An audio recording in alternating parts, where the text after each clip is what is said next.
मु प्रीति सागर महानंद एडवोकेट आमे बहुत शीघ्र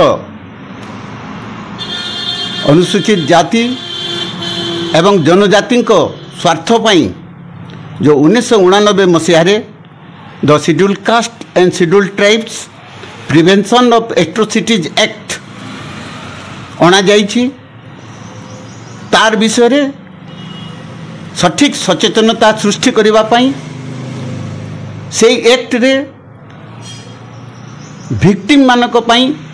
जो विभिन्न प्रकार अत्याचार होछि से अत्याचार को केमिति निरोध करा जीवो एवं सेही एक्ट अनुजाई से मानकु किपरि विभिन्न सहायता मिली पारिबो सेही विषय रे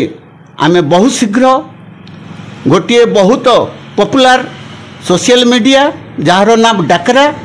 आमे तारी माध्यम रे सीरीज भाव यही एक्ट रो आमे पुंखानुपुंखन रूपे आपण मानक सम्मुख रे उपस्थापित करिबु एवं से विषय रे सचेतनता सृष्टि करिबु। आपण मानकु आमे अनुरोध करूछु जे एही सीरीज को निश्चित भाव रे देखंतु एवं निजर अधिकार को आपण जानि रखंतु।